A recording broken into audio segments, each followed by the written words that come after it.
Hello, Dr. Garelick, and welcome to Age Better. Hello, Barbara. It's a pleasure to be with you today.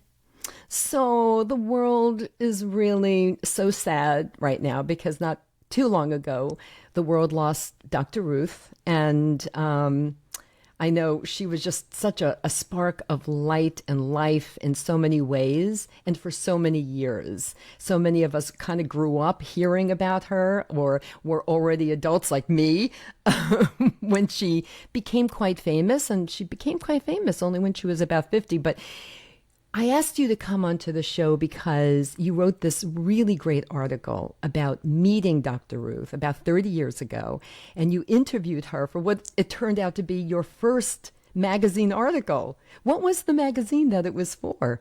The magazine was called Culture Front Magazine, and it was the house magazine for the New York Council for the Humanities, which is still in existence and is a subdivision of the National Endowment for the Humanities, the NEH. And I was program officer then. I had a job briefly working there, and one of my many tasks was editing that magazine. And then they gave me some writing to do for it. And Dr. Ruth had a new book out. It was about to come out called Heavenly Sex. And I was put on the case. And that's how that started.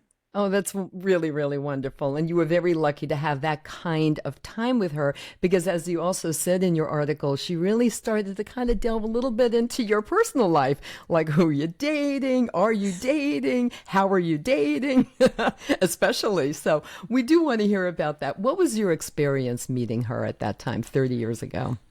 Well, I was a little nervous, I have to be honest. I had never done a profile for a magazine, certainly not a celebrity profile. And I met her at her office on way up in Grand Concourse, Washington Heights, Upper Bronx. And it was immediately clear that she was a very Hamish, if you know what I mean, lady. And she met me at the door. We got there at the same time, and she thrust her handbag into my hands and said, "Hold this," while she looked in it for her keys. So already I felt like I was her, oh, I don't know, her daughter, her niece, her neighbor. She had no formalities. And it was clear also that she was a deeply interpersonal lady. She ushered me into this extremely cluttered, very complicated space where she did see patients and also did her own writing. And it was filled with tchotchkes. It was filled with photographs and figurines and um, a lot of furniture. And as I mentioned in the article, underneath every seating area were these little footstools, which were clearly in place because Dr. Ruth was startlingly tiny. She was 4'7", and in order to sit comfortably and not have her feet dangle, she kept footrests under every chair. I just have to tell you one thing. Sorry to interrupt your story, but I would say about 8 years ago, maybe, I went to a medical event. It was a cocktail party, actually. It was a fundraiser for this association. And she was there because she was very, very good friends with the woman who founded this organization. And so I had the pleasure of meeting her. And there was a photo of me. And I was wearing kind of, high heel shoes, my normal. And I had to really bend down to kind of be in the same photo as her. It was amazing. She was tiny, teeny tiny, as One we of the would say. smallest people I've ever met, and one of the biggest also, because that's the other Yes. thing that I quickly noticed in her presence was that she filled up the space. Her personality was sparkling and bright and big and interpersonal, and she was right there with me. She knew, of course, this was an interview of herself, but she was just as interested in me and made clear that she was going to be asking questions as well. And so she did. And she did. She did.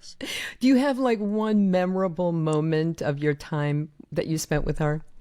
Well, I thought about this. There were a couple, and I hadn't thought back to it for many years until, of course, her passing. And then it all just came flooding back to me, making me realize how influential a personality she really was. So one of the first strong memories that stayed with me was when she started asking me about my boyfriend and my work and my university studies. And she found all of these things interesting, but not equally acceptable. So she liked, for example, that I had a graduate degree and I was a professor at the time, but I had taken a leave from my job and I was living in New York doing this program officer job as a kind of experiment. But my normal job was in Colorado at the time, and she knew that my family all lived in the New York area because she asked me. And she then ascertained that I was a young woman living far from my parents and other family, and she did not think this was healthy or Did not a like long-term that. plan. Did not I like that. agree. I Well, tell this to my daughters every day. well, she felt strongly about that, and but wasn't content just to tell me that. She immediately began thinking of where she might help get me a job as a professor, and thought about universities where she could set up an interview for me. So that was startling because she really didn't know me, but she had decided she wanted to help me. And then she asked me about my love life, and she was completely matter of fact. She didn't apologize for asking, nor did I feel in any way transgressed by this. It seemed the most natural thing to fall into awfully personal chat with this lady I had never met. And she learned I had this long-term boyfriend, but no plans to marry him. She wanted to know why not. She wanted to know if I planned to marry him. Eventually, I found myself telling her all of these things, and then she decided what I needed, of course, was a new boyfriend. And Of course, we all want to know what happened to that boyfriend. he's a lovely person. He's my dearest friend. And in fact, I'm having dinner with him tomorrow, but he is not my husband. My husband is a different person. um, Thing. and it Oh, so was, she really knew. She understood right away that this was not going in that it direction. wasn't, it wasn't going to be the last relationship of my life. And she knew that several years before I did. And she also asked me personal questions about religion. I was born to a Jewish family, but I'm an entirely secular person. But she thought that I should join a synagogue because that would be a way of having more spiritual connection, but also a great way to meet guys. And that was clearly a valid reason in her mind, and it is, frankly.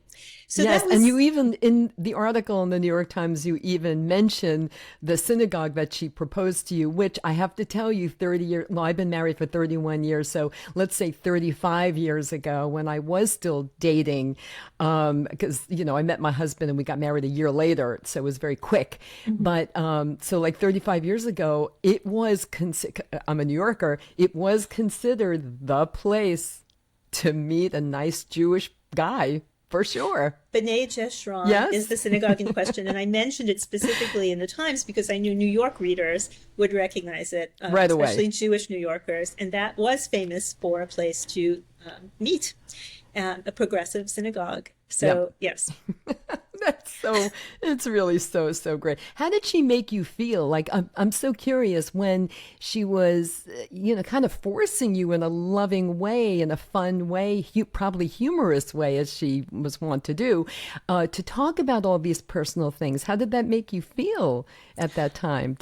Was it coming easy for you, or did you feel like you were being put on the spot, or how did you feel? I thought about this in advance of talking to you today, and I remembered very well that it was a kind of dual contradictory feeling that I had.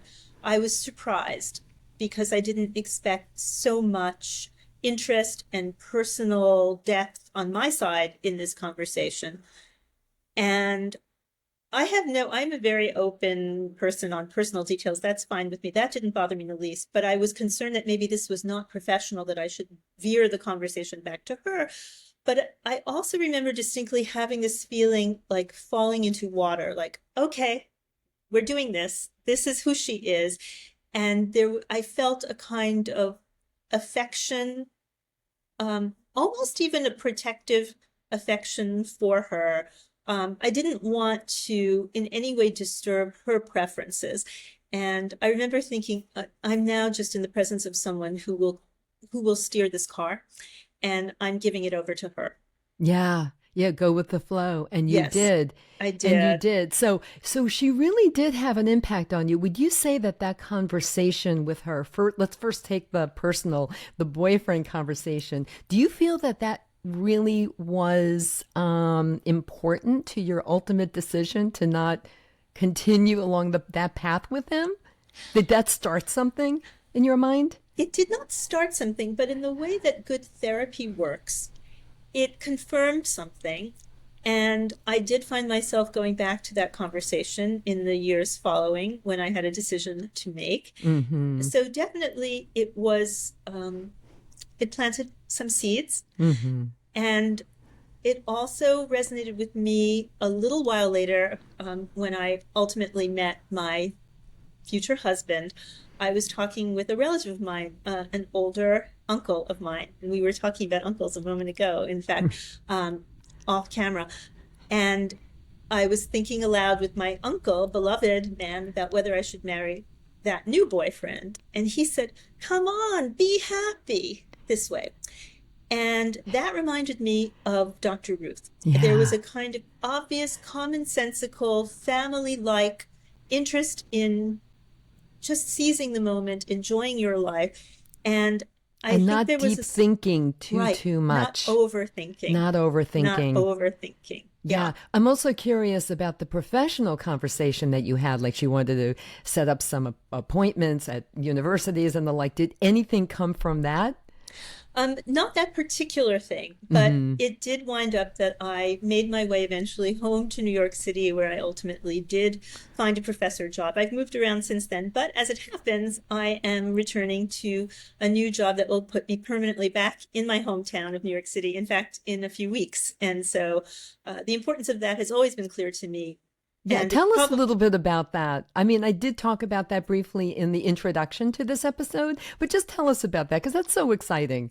well, thank Yay, you. and a I'd love yay. to. Thank you. I'm very, very pleased to say that I will, as of September 1st, be the founding director of a new interdisciplinary institute for public humanities at Hofstra University, which is an exciting new endeavor that they are putting together to welcome the humanities into the campus as something, as a kind of swinging door, moving outward towards the greater world and bringing the greater world into the university, and sharing what scholars do with the community and sharing community work with the scholarly community. And that's something I've been interested in my whole career. And now I get to help with a team build a way to make this permanent at Hofstra. That's so exciting. Yeah. Really exciting. I'm very, very happy for you. And I'm happy for all of your colleagues that you'll be joining, of course. And I'm happy for all the students whose lives and minds you will be touching with Well, this new initiative. So congratulations on that. thank you. Those are really kind words, and I hope to be able to do those things with the collaboration of the wonderful faculty and administration of the university. Well, I'm already like inviting you to come back on in a couple of months. You can tell us how it's all going and like what's been happening. So, we'll get there. I will invite with you back on. delight, with delight. Yeah, I just love talking about these things and women who are achieving great things. So I'm very happy for you. Thank you so much. So just getting back to Dr. Ruth, I mean, clearly she did offer some advice to you. You said she planted some seeds in your mind. Anything else before we move on to Dr. Ruth herself? Well, probably this connects to what you want to get to next, but in addition to all the exuberant, motherly, and therapist-like interest I felt from her, she also conveyed through all of that a real gravitas, a real seriousness of purpose, which is part and parcel, I think, for her with the joy. Because we talked about her childhood in the Holocaust, we talked about the loss of her entire family, we talked about her being part of what was called the Kindertransport, the train that took Jewish children, mostly Jewish children, out of the way of the invading Nazis at the dawn of World War II. And she spoke very frankly about what it felt like to be a little girl put on a train to say goodbye forever, not realizing that, of course, to her family. Yeah. And that extremely tragic past, alongside her joyful interest in promoting people's romantic lives, professional lives, and so forth, that left a mark on me, and I think is worth thinking about a lot. Yeah, I couldn't agree more. And I think if I recall correctly, all she had was her possibly a little suitcase, and her doll, Ruth. Dr. Ruth was really known for so many things, of course, especially when it comes to sex, but she was known for challenging norms about women's sexuality at a time. I mean, think about when this was happening. Think about the context, right? At a time when we were still sweeping sex under the rug. Not that we're still not doing that in so many ways, but can you talk about how she really brought sex out into the open, made it a joyful thing to talk about? How did she do this, and why do you think she did this? Yeah, it's interesting to me. I think those years now, 30 and so years ago, were not a time of total repression of sex for Americans, but a very narrow time for understanding sex and sexuality. And what Dr. Ruth was able to do is broaden the window for talking. By that I mean, Americans are, there's a real Puritan streak in American culture, as well as a strangely prurient streak in American culture. And I think popular culture has always been, or certainly in the past 30 years or so, very sexualized or sensationalist about sex. But the real nuts and bolts of daily sexual communication between people, grown-up people, not movie stars, not models, has rarely been examined, or had not been prior to Dr. Ruth, with the tender care and open interest that she demonstrated. And it was also not in a textbook, and it was not just in a magazine. It was on the airwaves. It was on late night TV. Yes, she had a radio show, Sexually Speaking, which was interesting and fun.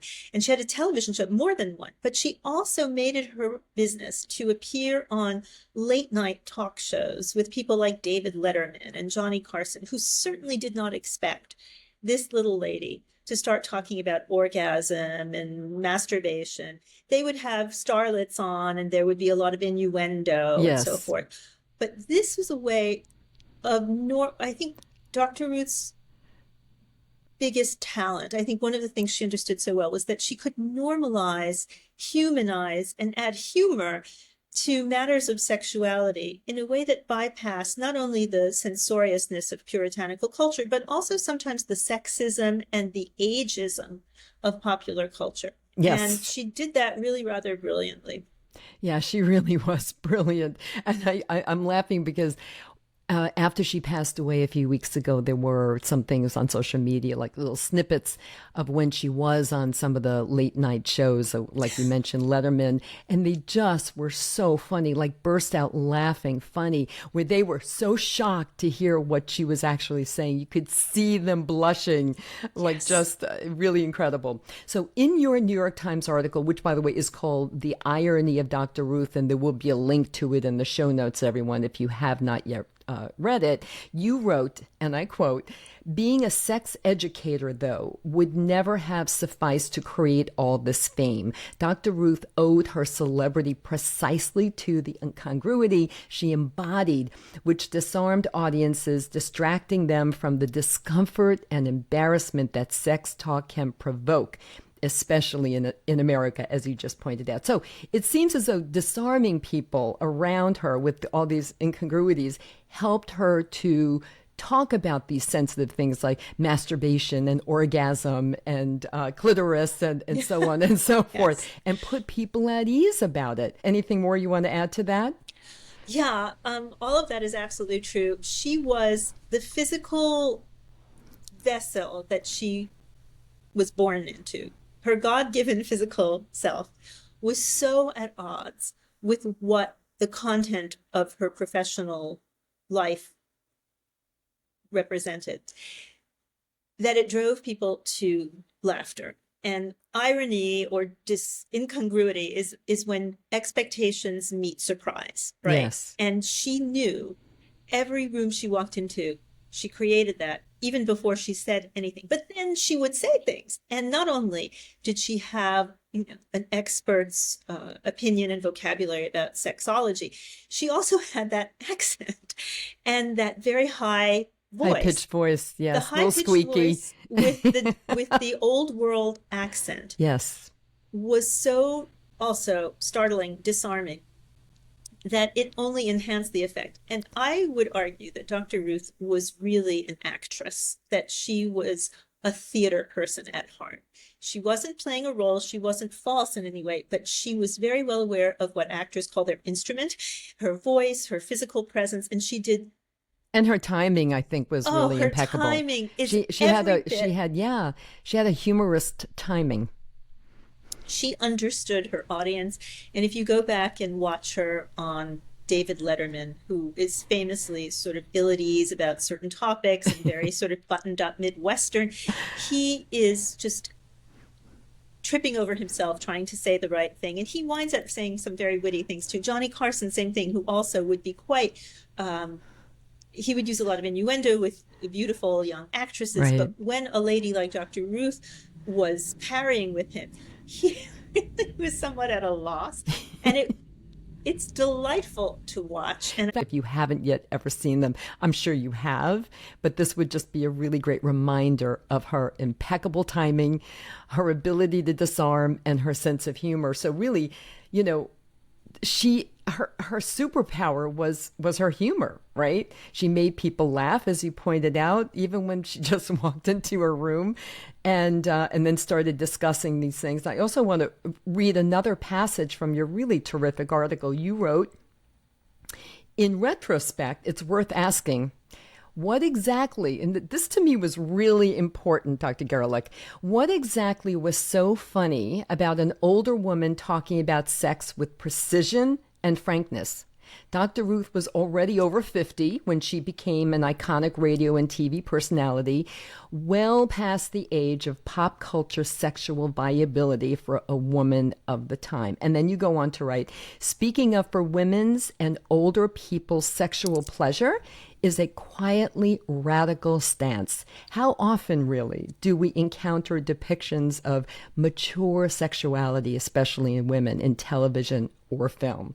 Sex is still treated as the exclusive province of the young and the hot. Then you go on to mention a few kind of current things that have popped up in film and TV. But you know what? This is really the crux of the matter for me, is that what's so funny about that? There's nothing funny about it. it's not. Talk to us about that. Well, thank you for reading that passage. I would even implicate myself a little bit in this because I laughed too, right? I found her I guess we all did. adorable, and it was discordant to hear her talk about sex. And when you saw her on TV, it was really funny. But I am rethinking that funniness now. I'm older now too, and I can't help realizing that women after a certain age are supposed to be somehow out of the domain entirely of sexuality. And I don't just mean this sort of pin-up sex pot version of womanhood, but Dr. Ruth was there to remind us that a sexual being is all adults, not just a cartoon version we have of sexuality, which is especially burdensome to women, I think we'll agree. And We agree. yes, and being sexual has nothing to do with looking young and hot. It has to do with being human. And when a woman of mature years, well, I would also add, and I didn't put this in the article, but in retrospect, I think it's true. A woman of learning, of erudition, a scholarly woman is also somewhat, if not funny, somewhat troublesome still in our culture. Yes. And there aren't very many that you see publicly. And very often when you hear a woman with expertise and advanced degrees, she's called a schoolmar, or she's said to be hectoring. I think of Senator Elizabeth Warren and what people made of her during her presidential campaigning. So Dr. Ruth was never perceived that way because she was funny. But I think she may well have known that that was a way to get around that prejudice. And she was also breaking another barrier, which is reminding people that women's sexuality is lifelong.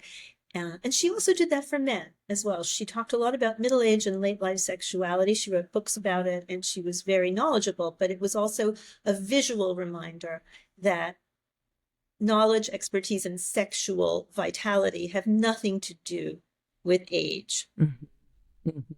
Not long ago, I had as a guest on the show um, Joan Price, who is a sex expert, and she really focuses on what she calls senior sex.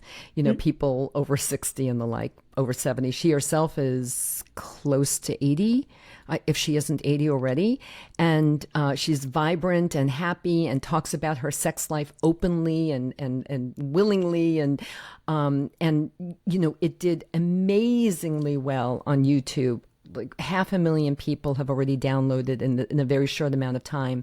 And I think because they were so curious, like, because I think, if I recall correctly, the title of that episode is Sex After 60. Everything you need to know, was that kind of thing. And people are like, what? And there were some comments, of course, that were, yes, finally, we're talking about sex after 60, blah, blah, blah. And then, of course, there were those that were like, no, that's disgusting. Like, who wants to hear about my grandparents having sex? So you've got this whole thing still happening in this country and probably around the world, quite frankly, but I think more so in America, about, sex later in life just shouldn't be talked about. It's just an extension of sex shouldn't be talked about, Yeah. right? Yes, And I agree with that too. we're a very ageist society. Sometimes I think ageism is one of the last acceptable prejudices to be openly talking about.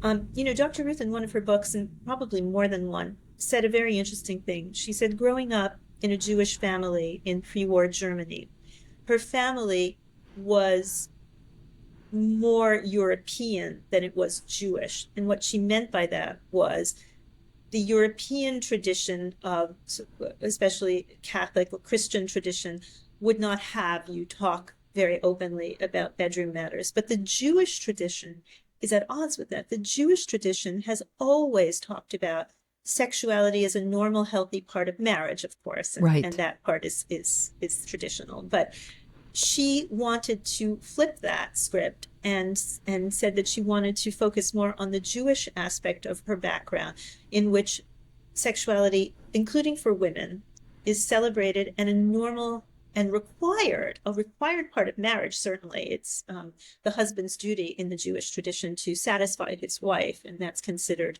a mitzvah, a requirement, and a blessing. So I think we would all do well to remember that and expand it, of course, beyond just normative heterosexual marriage, which she understood as well, of course. Yes, definitely, yes. So what do you think are the most important lessons that we all learned from Dr. Ruth, and hopefully we'll kind of remember from Dr. Ruth? There were many lessons. I think one of her biggest lessons, she crystallized with the Hebrew phrase tikkun olam, which you may know, which means heal the world.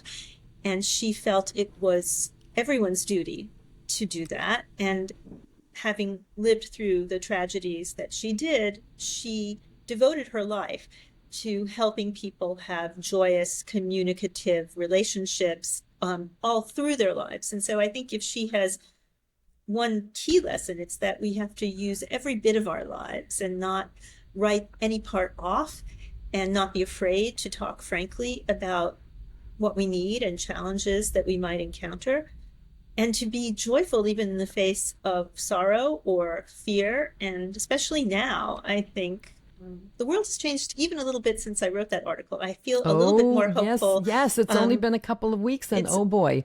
Yes, oh boy. And maybe a mature woman will save us yet. But I do think that meeting real cataclysm with persistence and grit, and also respecting our elders and respecting women of mature years, that's another lesson that we can all learn from Dr. Ruth.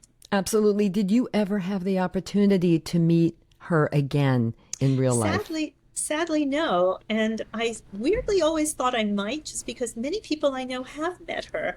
In fact, after I wrote that article, one of my old college friends shared with me that he was a friend of Dr. Ruth's son, Joel Westheimer. And he told me a little anecdote about how, as a kid growing up, he didn't quite realize that Joel's mom was famous Dr. Ruth, because she, at home, when he'd come over for dinner, never ever show her celebrity or talk about herself. She was just, a sweet neighbor mother. Teeny tiny one at that. A very small, but a pack and a punch. So I never had that opportunity again, sadly. But you did have that opportunity once to have that in-depth conversation. You're a very, very lucky woman. So I love reading everything online. I love reading my daily New York Times, Wall Street Journal, everything. The Atlantic, my favorite magazine, little plug for them. Me too. It really is. Right? Excellent. I mean, article the analysis today by Anne Applebaum, my college friend. Yes. I should probably put that in the show notes too, but even though it's off topic, everyone. But I do love reading online because I love reading the comments.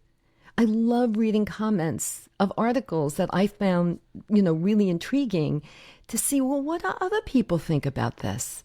Right? You get a real sense of America, I think, from all sides when you look at the comments. And so, of course, with your article, I also read it online and I looked at the many, many comments that people left. And some of them were they were so heartful, Dr. Garelick. They were so heartful. People loved her for all the reasons that you've been describing.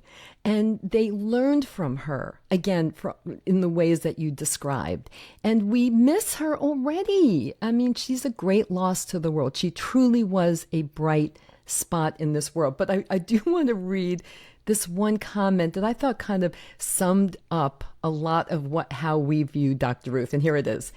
In the late 80s, my eventual husband and I were scrolling through the Sunday morning radio offerings while riding in our car.